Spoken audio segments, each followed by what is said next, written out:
Listo. Ok. ¿Qué vamos a ver hoy? Hoy vamos a ver. ¿Qué pasa?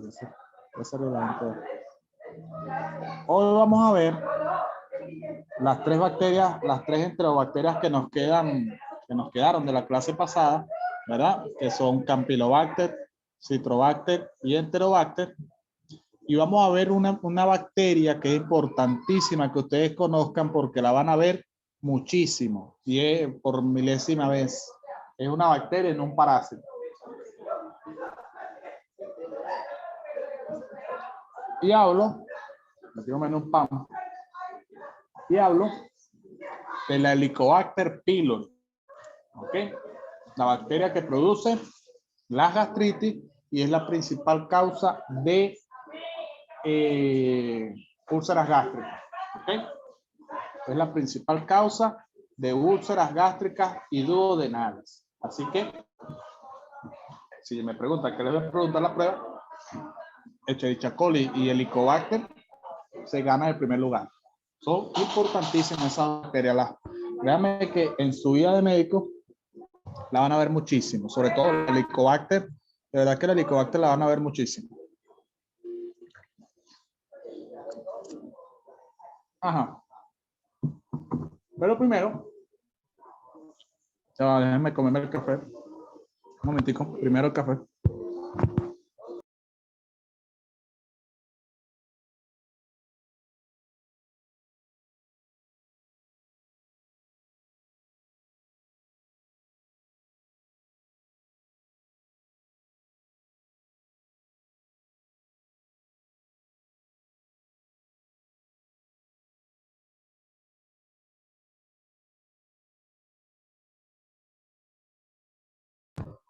Ajá.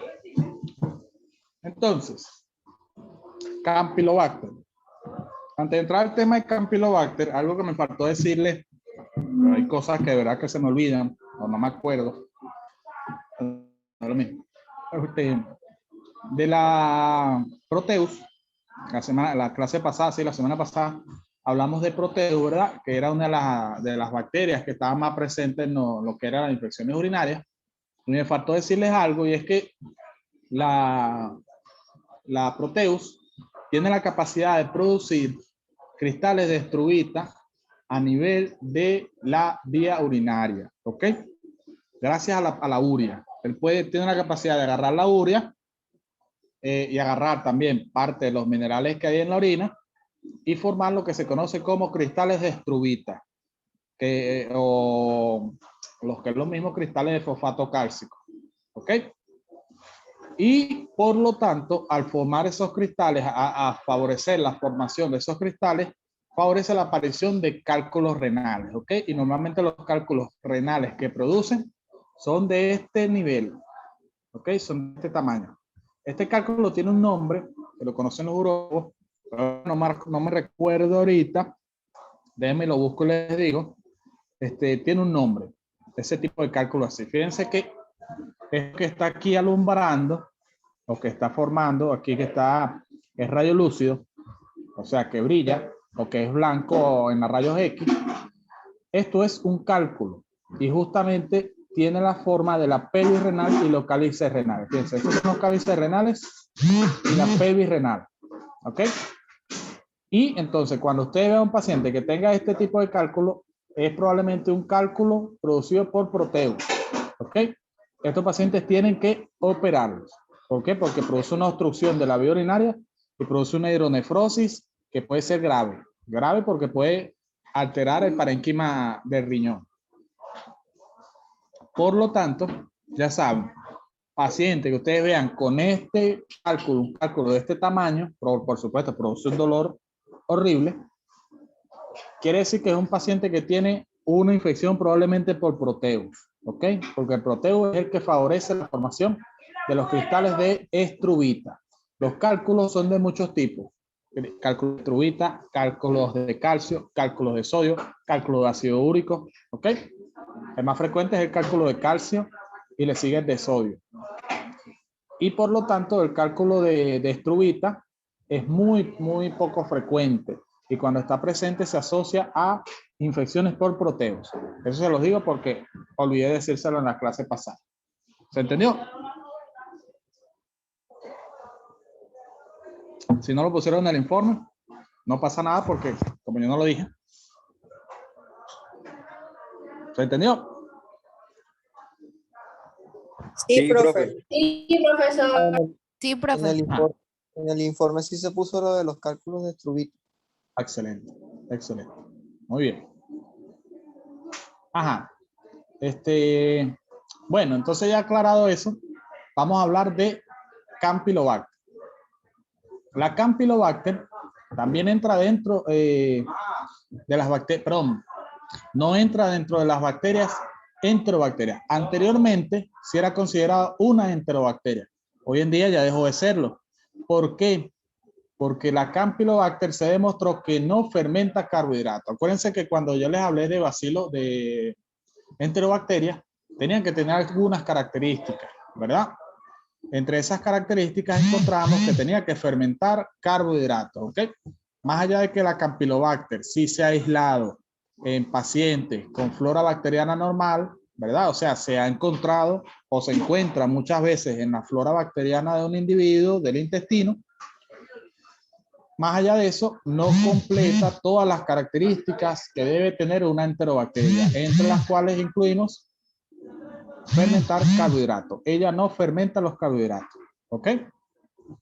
Por lo tanto, no produce nitritos, ¿ok? Acuérdense, lo que produce nitritos son Klebsiella, Escherichia coli, Enterobacter, Proteus y Citrobacter, si no me equivoco. Si en algún momento dije Campylobacter, error mío. Es Citrobacter el otro que produce nitrito.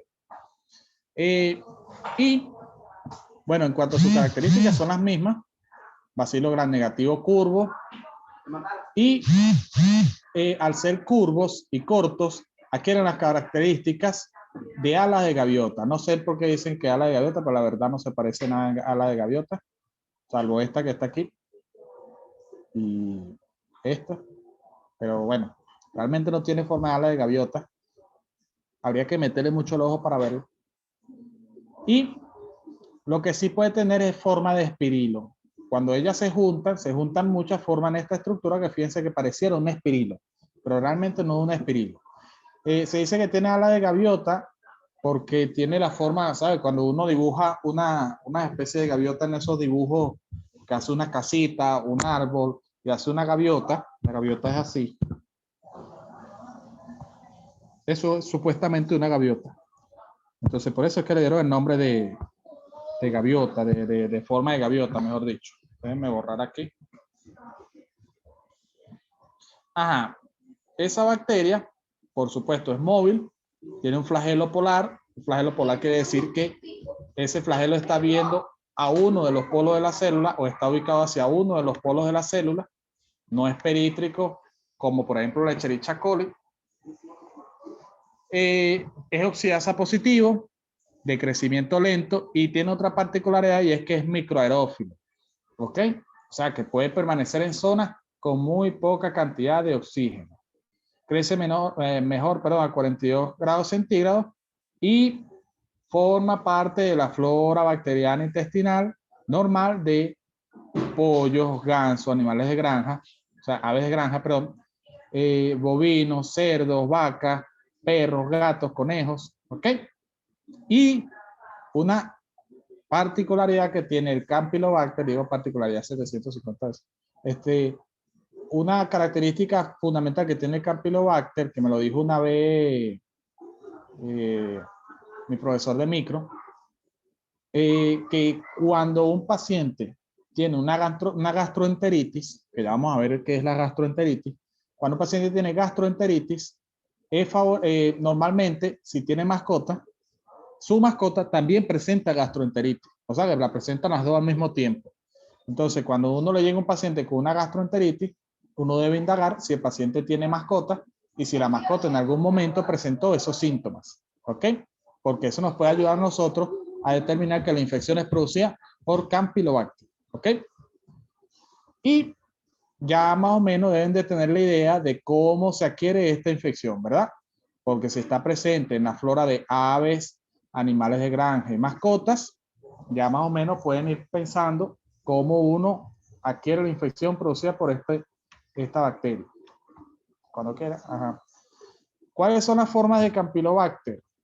El Campylobacter, entre las formas de Campylobacter, tenemos 4. La Yeyuni, Coli, Oxaliensis y Fetus. La más frecuente es la Campylobacter Yeyuni. Esta está presente en las infecciones de tipo gastroenteritis y se produce mucho en pacientes que tengan aves de corral.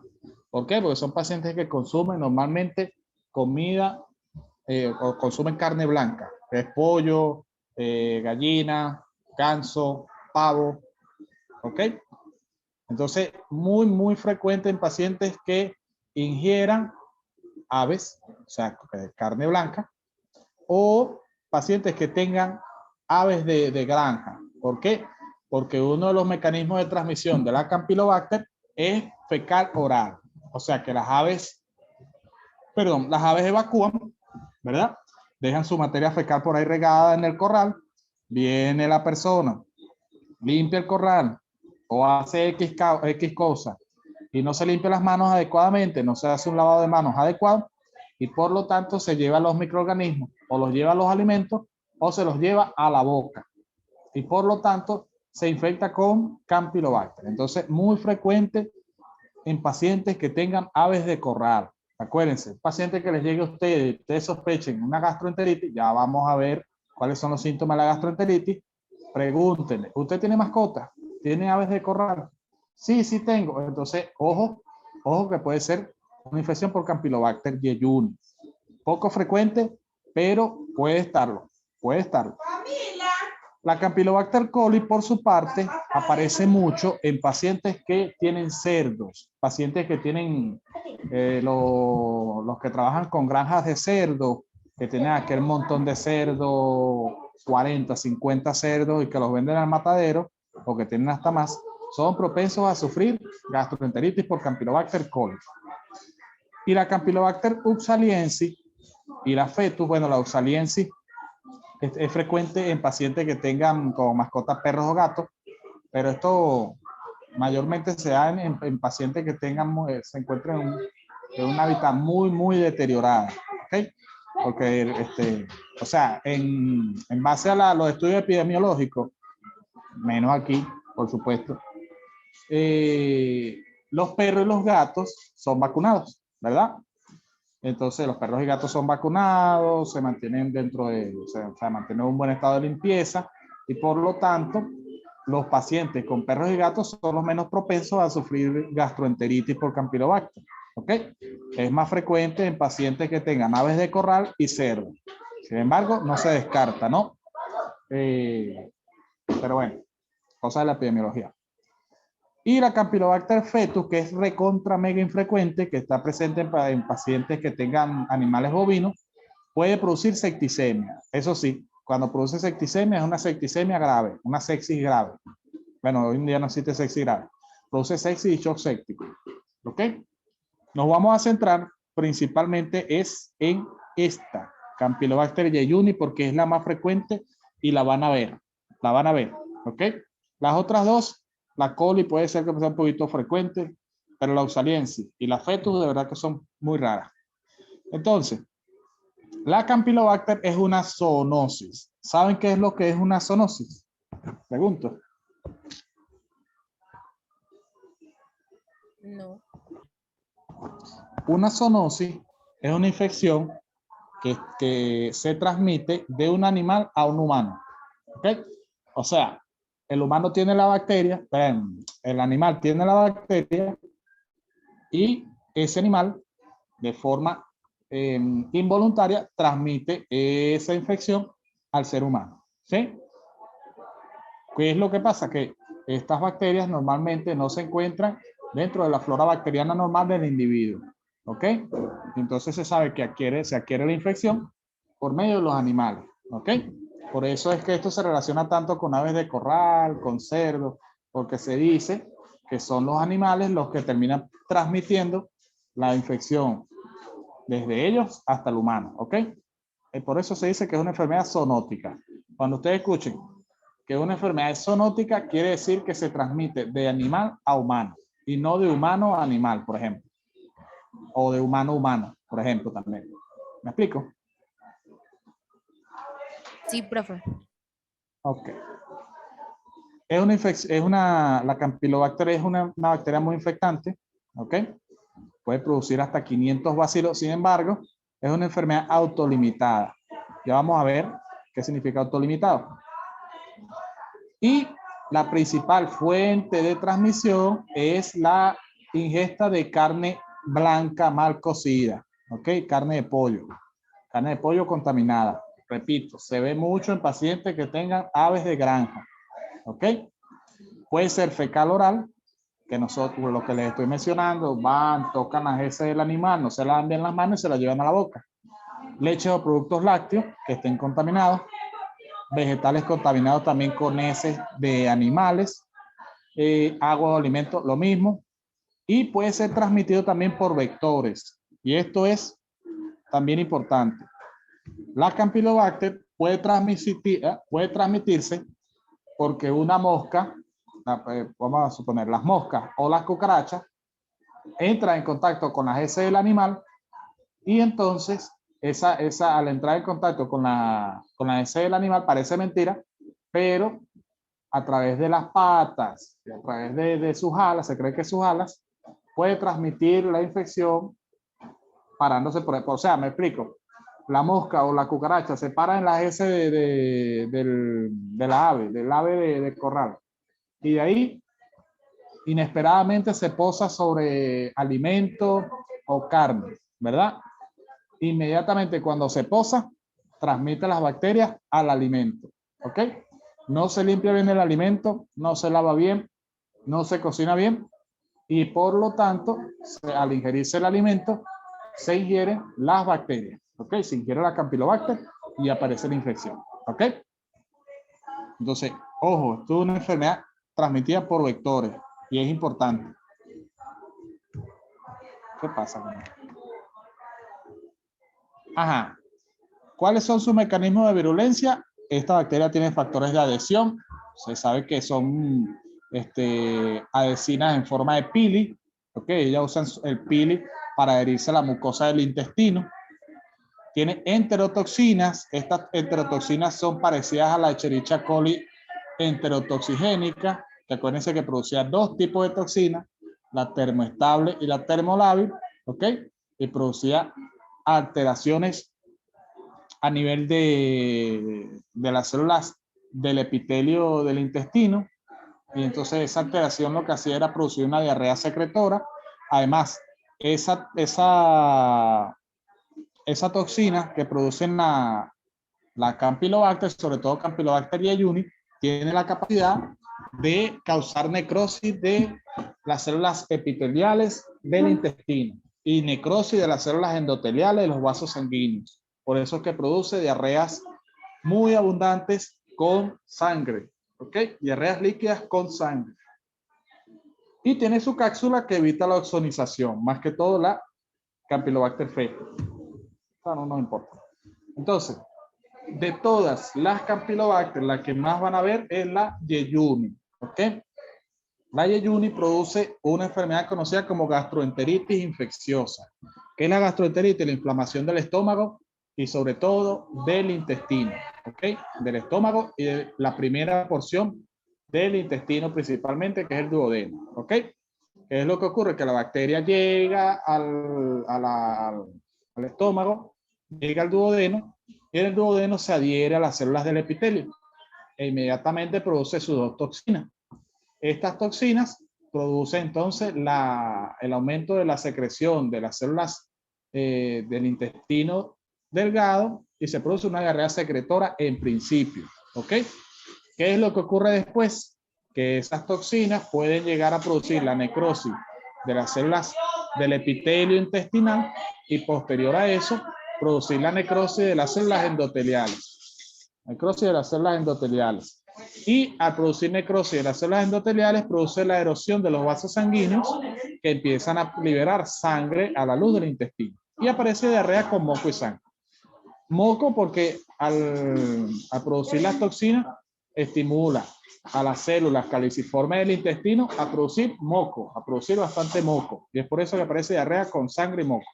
Esa diarrea con sangre y moco se puede confundir muchas veces con amibiasis. ¿Cómo lo diferenciamos? Vamos a hacer un examen de ese paciente y no aparece absolutamente nada en el examen de ese. ¿Ok? Entonces ven, cónchale, este paciente no le salió nada en el examen de ese. Le preguntaron, mire, ¿usted tiene aves de corral? Sí. Ah, ¿y come mucho pollo? Sí. Ah, ok. ¿Dónde? Entonces, por lo tanto, eso probablemente no. Eso es una gastroenteritis por Campylobacter jejuni. ¿Ok? Si ustedes ven el examen de ese, porque hay que hacerse, y el examen de ese no les reporta quiste de entamoeba o trofozoito de entamoeba histolítica, que es el parásito que produce la amibiasis, quiere decir que ese problema que tiene ese paciente es una gastroenteritis bacteriana. ¿Producida por qué? Por Campylobacter jejuni. ¿Ok? Esa acción produce fiebre y produce un dolor abdominal intenso que incluso se puede confundir con apendicitis. Pero se diferencia la apendicitis porque la apendicitis produce algo conocido como cronología de Murphy. Esto no produce cronología de Murphy. ¿Qué es cronología de Murphy? Que el dolor al paciente le aparece en el epigastrio y al cabo de unas horas migra, no se le irradia, migra hacia la fosa ilíaca derecha. ¿Ok? Entonces, eso es cronología de Murphy. Eso es una apendicitis. La gastroenteritis no. La gastroenteritis al paciente le duele todo el abdomen y puede acentuarse en la zona del ciego y hace asemejar que parece una apendicitis, pero no es una apendicitis. Pero cuando le hacen los signos apendiculares, no es una apendicitis. Eso, bueno, eso lo van a ver más adelante. Esta infección es una infección autolimitada. ¿Ok? ¿Qué quiere decir autolimitada? Que el paciente dura 7 a 10 días y después de los 7 a 10 días la infección, así como llegó, desaparece. ¿Ok? Sin la necesidad de administrarle antibióticos. Muchos médicos piensan que un paciente tiene una gastroenteritis bacteriana y meten antibióticos. Eso es un error. ¿Por qué? Porque si es una infección autolimitada, nuestro trabajo es mantener el paciente estable, tratar los síntomas. ¿Ok? ¿Qué significa tratar los síntomas? Si el paciente tiene diarrea con moco y sangre, hay que administrarle ¿qué? Hidrataciones. Hay que hidratar al paciente. Hidrate para que el paciente se mantenga estable. Si le da fiebre, acetaminofén. Si tiene dolor, buscapina, un antiespasmódico. ¿Ok? Hasta que pasen los 7 a 10 días. Después de 7 a 10 días, usted va a ver que el paciente va a mejorar. Ahora sí, antibiótico. Lo que hacen es alterarle la flora bacteriana al paciente y en lugar de corregir el problema, lo que estamos es añadiéndole algo más. Entonces ven, cónchale, pero la diarrea no se le quita. Claro, porque la flora bacteriana está alterada y por lo tanto eso está favoreciendo a que el intestino no se desinflame. ¿Ok? Y a que siga la diarrea. ¿Sí? ¿Me expliqué? Sí, profe. Ajá.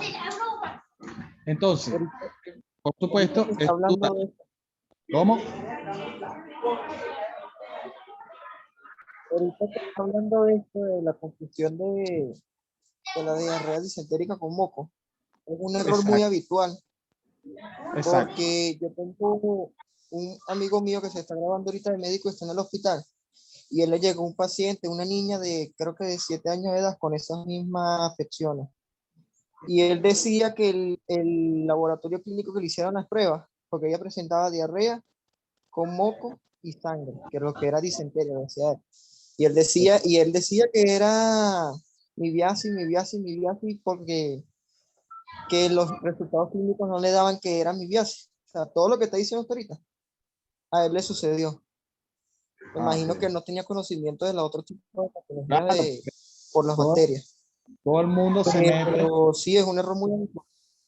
todo el mundo se mete con paciente que tiene disentería, es amibiasis. Disentería es evacuaciones con sangre y moco, más allá de que sean diarreicas, o sea, puede ser una evacuación pastosa, pero si tiene sangre y moco, es un síndrome disentérico. Por supuesto, la principal causa de síndrome disentérico es la amibiasis. Pero si usted tiene un paciente usted le hace un examen de ese. Se puede dar lujo hasta de repetirlo. Vuelva a repetir el examen y no le va a aparecer nada. ¿Por qué? Porque es una gastroenteritis por Campylobacter jejuni. ¿Ok?